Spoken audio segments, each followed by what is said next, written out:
প্রিয় শিক্ষার্থীবৃন্দ, পার্টনারশিপ অ্যাডমিশনের গুডউইল মেথডের আজকে তৃতীয় দিনের মতো একটি অঙ্কের অংশ আমরা দেখতে যাচ্ছি, অঙ্ক করতে যাচ্ছি বা গাণিতিক সমস্যার সমাধান করতে যাচ্ছি।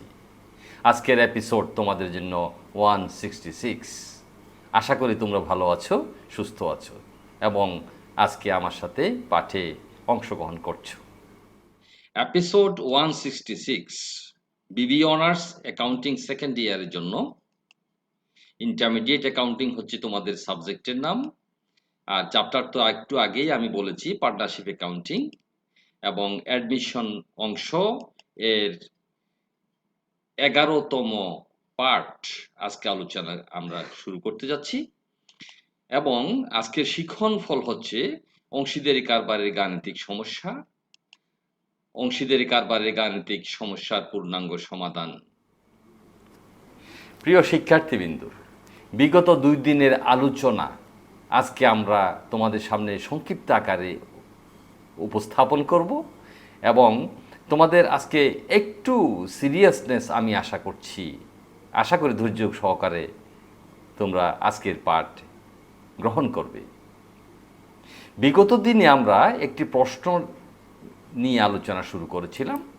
প্রশ্নটা হচ্ছিল এরকম: এ বি সি তিনজন অংশীদার, তারা ডি কে নতুন অংশীদার হিসেবে গ্রহণ করবে এবং তাদের যে ব্যালেন্স শিটটা ছিল সেই ব্যালেন্স শিটটা ছিল এরকম: লায়াবিলিটিস এবং অ্যাসেট এই দুইটি পাশ ছিল এবং টোটাল যোগফল ছিল 74,000 এবং কিছু সমন্বয় ছিল, যেখানে ছিল ডি 12,000 টাকা ক্যাপিটাল আনবে, 10,000 টাকা গুডউইলের টাকা আনবে, ডি কে 5/1 ব্যবসার শেয়ার দেয়া হবে, মার্চেন্ডাইজিং ইনভেন্টরি এবং ফার্নিচার 7.5% ডেপ্রিসিয়েশন হবে, আর বিল্ডিং অ্যাপ্রিসিয়েশন হবে 10%। অ্যাকাউন্ট রিসিভেবলের উপর 5% অ্যালাউন্স ফর ডাউটফুল ডেবটস রাখতে হবে, এবং journal entry, necessary ledger account আর ওপেনিং ব্যালেন্স শিট করার জন্য তোমার কাছে রিকোয়ার করা হয়েছে।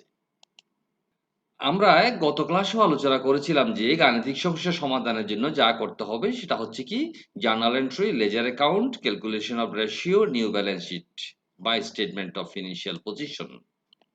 এবং জার্নাল কি কি বিষয়ের উপর লিখতে হয় সেটাও আমরা আলোচনা করেছি, আজকেও আবার উল্লেখ করছি।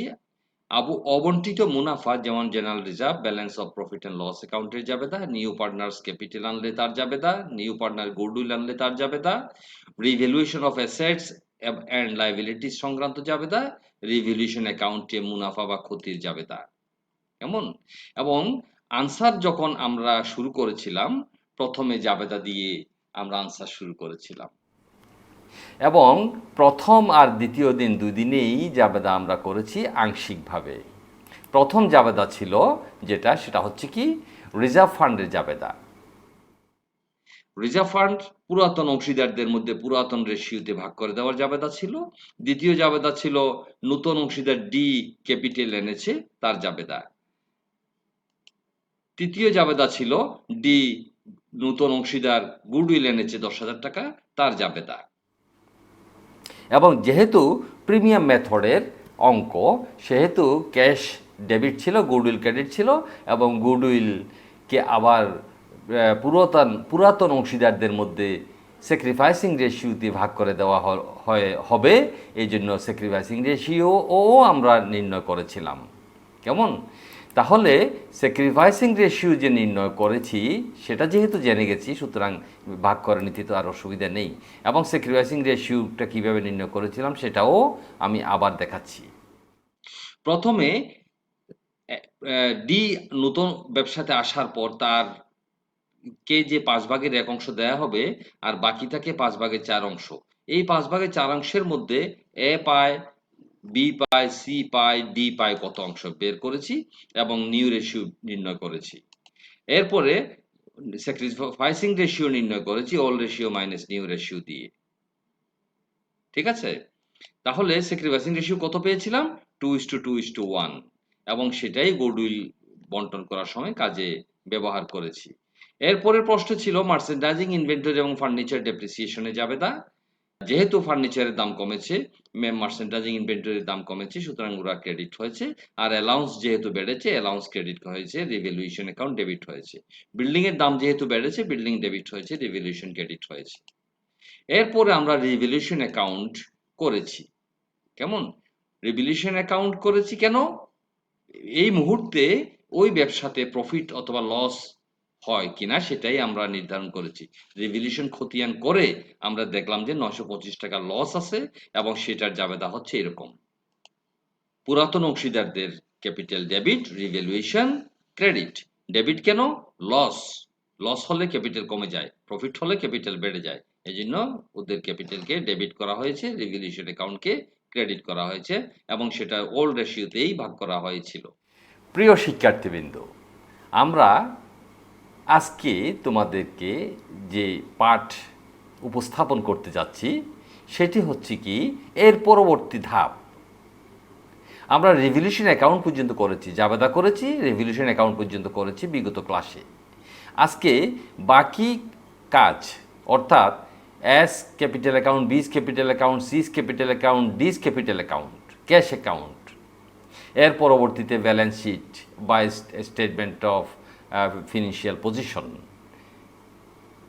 প্রিয় ছাত্রছাত্রীবৃন্দ, আমি তোমাদের ধৈর্য সহকারে আজকের পাঠ গ্রহণ করার জন্য বিশেষভাবে আশা করছি এবং এতদিন আমরা যে জাবেদাগুলো করেছি সেই জাবেদাগুলোর সামারি এই মুহূর্তে তোমাদের কাছে আমরা আবারও উপস্থাপন করছি।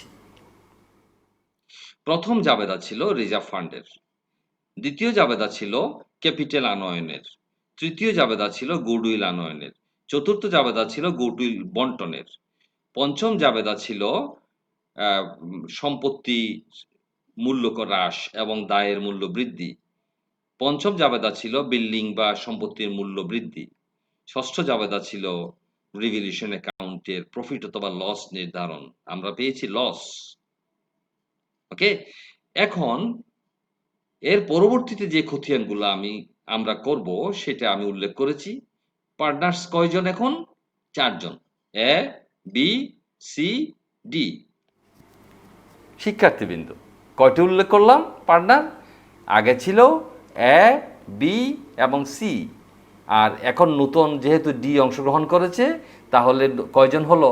৪ জন। এ, বি, সি এবং ডি। সুতরাং প্রত্যেকের জন্য ক্যাপিটাল অ্যাকাউন্ট আমাদেরকে করতে হবে। চলো আমরা ক্যাপিটাল অ্যাকাউন্ট কীভাবে করতে হয় দেখে নিই। প্রথমে ক্যাশবুকটা করে নিই। ক্যাশবুক করার জন্য যে জাবেদাগুলো প্রয়োজন সেই জাবেদাগুলোও তোমাদের সামনে আমি উপস্থাপন করছি। দেখো, এটা ছিল জাবেদা যে cash account debit, D's capital account credit. আমরা জানি যে যেই খতিয়ান করা হয় তার বিপরীত নামটা সেই খতিয়ানে আসে। জাবেদায় cash debit, D's capital credit. সুতরাং ডিস ক্যাপিটাল খতিয়ানে আসবে, টাকা বসবে ডেবিট কলামে এবং ব্যালেন্স ডেবিট কলামে। নেক্সট জাবেদা ছিল গুডউইল আনয়নের। আমাদের খতিয়ানের নাম কি? Cash account. বিপরীত কি নাম এখানে জাবেদায়? গুডউইল। সুতরাং গুডউইলটাই এখানে খতিয়ানে আসবে। আবার দেখাচ্ছি আমি। প্রথম জাবেদা ছিল ক্যাশ, বিপরীতে ছিল ডিস ক্যাপিটাল। যেহেতু আমাদের ক্যাশ খতিয়ান, সুতরাং ডিস ক্যাপিটাল আসবে খতিয়ানে। নেক্সট জাবেদা ছিল ক্যাশ ডেবিট গুডউইল ক্রেডিট। যেহেতু আমাদের খতিয়ানের নাম ক্যাশ, সুতরাং গুডউইলটাই এখানে আসবে। তারপরে আমাদেরকে ব্যালেন্স ফিগারটা বের করতে হবে। ১০,০০০ টাকা ওপেনিং ছিল, ১২,০০০ টাকা ক্যাপিটাল এনেছে, ২২,০০০ টাকা। ১০,০০০ টাকা গুডউইল এনেছে, ইকুয়াল টু ৩২,০০০ টাকা হচ্ছে আমার last balance of cash account বা ব্যাংক অ্যাকাউন্ট। এখন আমরা এস ক্যাপিটাল অ্যাকাউন্ট করব। এস ক্যাপিটাল অ্যাকাউন্ট করার আগে তোমাদের সামনে আমরা জাবেদাগুলা উপস্থাপন করলাম। প্রথম জাবেদা ছিল রিজার্ভ ফান্ড, তারপর গুডউইল ডিস্ট্রিবিউশন, তারপরে রিভ্যালুয়েশনের লস। এই ৩টি জাবেদা থেকে এস ক্যাপিটালে কিভাবে এন্ট্রি হয় চলো আমরা দেখে নিই। S capital account, as capital account opening balance ছিল, এর ওপেনিং ব্যালেন্স ছিল 20,000 টাকা। এরপরে জাবেদা রিজার্ভ ফান্ডের যে জাবেদা ছিল সেখান থেকে রিজার্ভ ফান্ড নামিয়ে আসবে কয় টাকা? অ্যাজ ক্যাপিটালের সোজাসুজি কয় টাকা আছে? ১৬০০ টাকা। এই যে ১৬০০ টাকা। নেক্সট, অ্যাজ ক্যাপিটালের বিপরীতে আছে গুডউইল। গুডউইল এখানে আসলো। অ্যাজ ক্যাপিটালের সোজাসুজি টাকা আছে ৪,০০০। ৪,০০০ টাকা টাকার কলামে বসছে। ২১,৬০০ সাথে ৪,০০০ যোগ করে ব্যালেন্স হবে ২৫,৬০০ টাকা। নেক্সট, অ্যাজ ক্যাপিটালের বিপরীতে কি নাম? রিভ্যালুয়েশন। রিভ্যালুয়েশন এখানে আসলো।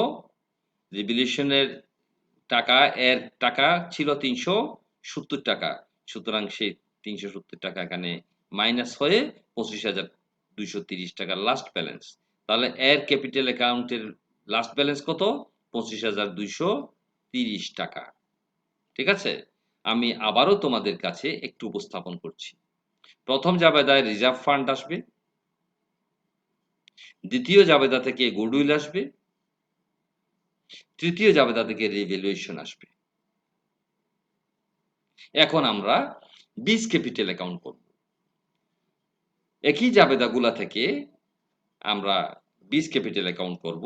দেখো বীজ ক্যাপিটাল অ্যাকাউন্টে প্রথম জাবেদা থেকে আসবে রিজার্ভ ফান্ড, দ্বিতীয় জাবেদা থেকে আসবে গুডউইল, তৃতীয় জাবেদা থেকে আসবে রিভ্যালুয়েশন এবং বীর লাস্ট ব্যালেন্স হচ্ছে ২৫,২৩০ টাকা।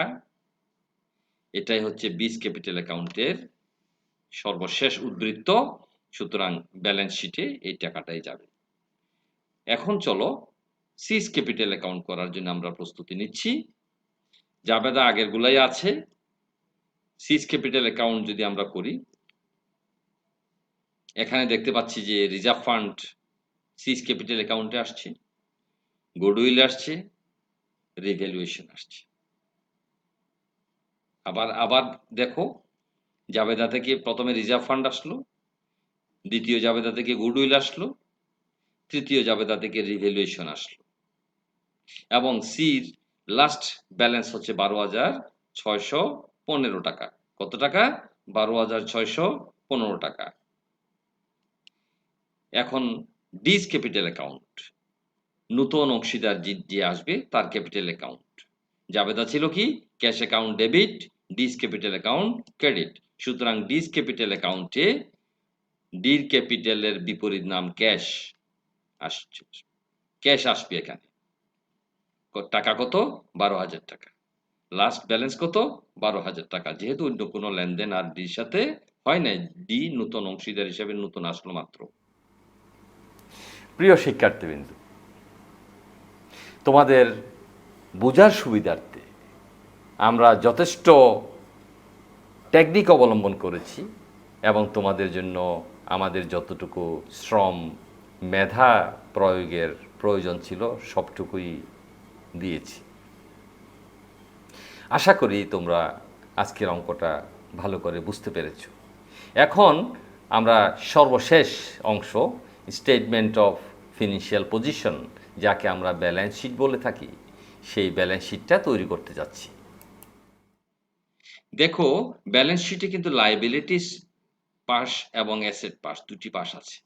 প্রথমে লায়াবিলিটিটা নিয়ে আলাপ করে শেষ করি। নোটস পেয়েবল প্রশ্নেও ছিল ৬,০০০। যেহেতু জাবেদা এবং খতিয়ানে কোনো পরিবর্তন আসে নাই, সেহেতু ৬,০০০ টাকা চলে আসবে। ব্যাংক ওভারড্রাফট, জাবেদায় কোনো পরিবর্তন হয় নাই, আগের মতো চলে আসবে। রিজার্ভ ফান্ড, জাবেদায় বন্টন করে দেওয়া হয়েছে, সুতরাং রিজার্ভ ফান্ড শূন্য হয়ে গেছে। এটার আর এখানে কোনো অ্যামাউন্ট আসবে না। অ্যাকাউন্ট পেয়েবল, কোনো জাবেদা ছিল না, আগের মতোই ১০,০০০ টাকা থাকবে। ক্যাপিটাল পরিবর্তন হয়ে গেছে। আমরা একটু আগে যে খতিয়ানগুলা করেছি, ওই খতিয়ানগুলার ব্যালেন্সই কিন্তু এখানে যোগফল হিসেবে আসছে। এবার আসো asset side. Cash in hand পরিবর্তন হয়ে গেছে। তুমি কি প্রশ্ন দেখো, আগে ৩২,০০০ টাকা কিন্তু ছিল না, আগে ছিল ২০,০০০ টাকা, এখন কিন্তু ৩২,০০০ টাকা, অর্থাৎ লাস্ট ব্যালেন্সটাই আসছে। অ্যাকাউন্ট রিসিভেবল ১৫,০০০ টাকা ছিল প্রশ্নে, allowance for bad dates 5% minus করে এখন ১৪,২৫০ টাকা। মার্চেন্ডাইজ ইনভেন্টরি ২৫,০০০ টাকা ছিল, 7.5% ডিক্রিজ হয়ে গেছে। সুতরাং এখন ব্যালেন্স হচ্ছে 23,125 টাকা। ফার্নিচার 4,000 টাকা ছিল, ডেপ্রিসিয়েশন 7.5% মাইনাস করলে এখন 3,700 টাকা। বিল্ডিং 20,000 টাকা ছিল, অ্যাপ্রিসিয়েশন 10% হয়েছে, অর্থাৎ দাম বেড়ে গেছে 2,000 টাকা, ইকুয়াল টু 22,000 টাকা। যোগফল 95,075 টাকা। উভয় পাশে অ্যাসেট এবং লায়াবিলিটি উভয় পাশে। শিক্ষার্থীবৃন্দ, আমরা তোমাদের যথেষ্ট সময় দিয়ে অঙ্কটা বোঝানোর চেষ্টা করেছি। অঙ্কটা ছিল কিসের? পার্টনারশিপ অ্যাকাউন্টিংয়ের অ্যাডমিশন চ্যাপ্টারের প্রিমিয়াম মেথডের অঙ্ক। প্রিমিয়াম মেথড কখন হয়? যখন নতুন অংশীদার নগদ টাকা বা টাকা সমতুল্য দ্রব্য আনয়ন করে। এই অঙ্কে নগদ টাকা এনেছিল 10,000 টাকা, এই জন্য এটা প্রিমিয়াম মেথড। প্রিমিয়াম মেথডের মূল বৈশিষ্ট্য আরও একটি আছে, সেটি হচ্ছে কি, যে গুডউইলের টাকা অংশীদার আনবে, সেই গুডউইল টাকাটা পুরাতন অংশীদারগণ স্যাক্রিফাইসিং রেশিওতে ভাগ করে নেবে বা তাদের ক্যাপিটাল অ্যাকাউন্টে ট্রান্সফার করা হবে। খেয়াল করে দেখো, এখন ব্যালেন্স শিটে গুডউইল কিন্তু নেই। গুডউইল অ্যাসেট পাশে থাকার কথা ছিল, কিন্তু এখানে আমরা গুডউইল লিখতে পারি নাই। কেন পারি নাই সেটাও বলি তোমাদের। আমরা প্রথম জাবেদা করেছি গুডউইলের cash account debit, goodwill account credit. এরপরে জাবেদা করেছি goodwill debit, A's capital credit, B capital credit, C's capital credit. তাহলে গুডউইলকে একবার ক্রেডিট করেছি আর একবার ডেবিট করেছি, সুতরাং গুডউইল ক্রস হয়ে 0 টাকা হয়ে গেছে। খতিয়ান করলে সেখানে ব্যালেন্স আর থাকবে না, এই জন্য সেই গুডউইল আর ব্যালেন্স শিটে আসলো না। প্রিয় শিক্ষার্থীবৃন্দ, ভালো থেকো, সুস্থ থেকো। আজকে তোমাদের পাঠ এখানে শেষ করতে যাচ্ছি। প্রিয় ভিউয়ার্স এবং সম্মানিত অভিভাবক মণ্ডলী, আপনারাও ভালো থাকুন। আসসালামু আলাইকুম।